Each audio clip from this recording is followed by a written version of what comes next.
ప్రభువైన యేసు క్రీస్తు నామములో మీ అందరికీ ఉదయకాలపు శుభాలు తెలియజేయుచున్నాను. ఈరోజు వాక్య అంశము యోబు గ్రంథము 8వ అధ్యాయము 6వ వచనాన్ని చదువుకుందాము.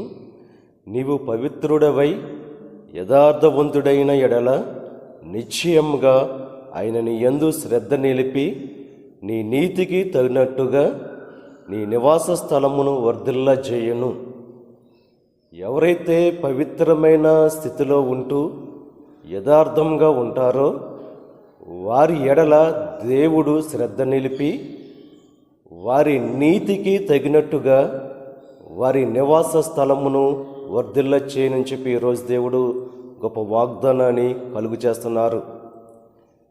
మొదట మీ స్థితి కొద్దిగా ఉన్నను తుదకు మహా అభివృద్ధి చెందాలంటే మనలో యథార్థత అనేది ఉండాలి. దేవునికి ఇష్టమైనది యథార్థత. ఎప్పుడైతే మనం యథార్థమైన జీవితం జీవిస్తామో ఆ జీవితాన్ని బట్టి దేవుడు శ్రద్ధ నిలిపి మన యొక్క నీతికి తగినట్టుగా మన యొక్క నివాస స్థలాన్ని దేవుడు వర్ధిల్ల చేయడానికి సిద్ధంగా ఉన్నారు. ఎప్పుడైతే మనలో పవిత్రమైన స్థితి ఉంటుందో ఆ పవిత్రమైన స్థితి యథార్థంగా జీవించేటట్లు చేస్తుంది. ఎప్పుడైతే మనలో యథార్థత అనేది ఉంటుందో ఆజ్ఞలను గైకొనుచు ఆయన దృష్టికి ఇష్టమైనవి చేస్తాం గనుక మనమేమి అడిగినా ఆయన వలన మనకు దొరుకుతుంది. మన యొక్క ప్రార్థనకు జవాబు కలగాలన్నా దేవుని నుంచి ఆశీర్వాదాలు పొందుకుని మనం వర్ధిలింపబడాలన్నా మనలో పవిత్రత అనేది ఉండాలి. ఆ పవిత్రత యథార్థంగా జీవించేటట్లు చేస్తుంది.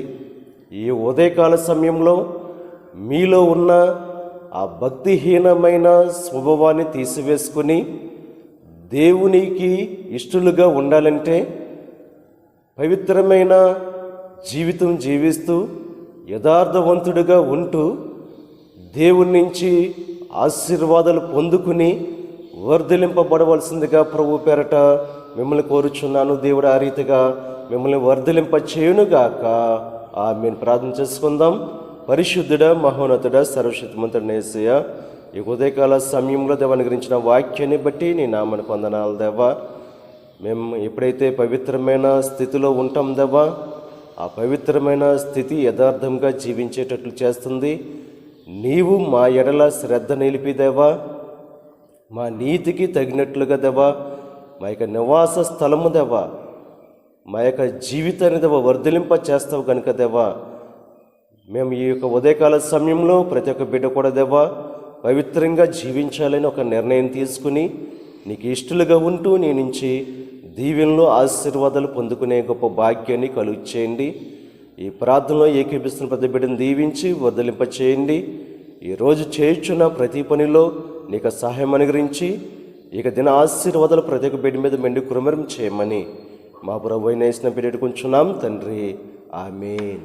తండ్రి, కుమార, పరిశుద్ధాత్మ త్రియేక దేవుని కృప సదాకాలం మనకు తోడయుండి నడిపించును గాక. ఆమేన్.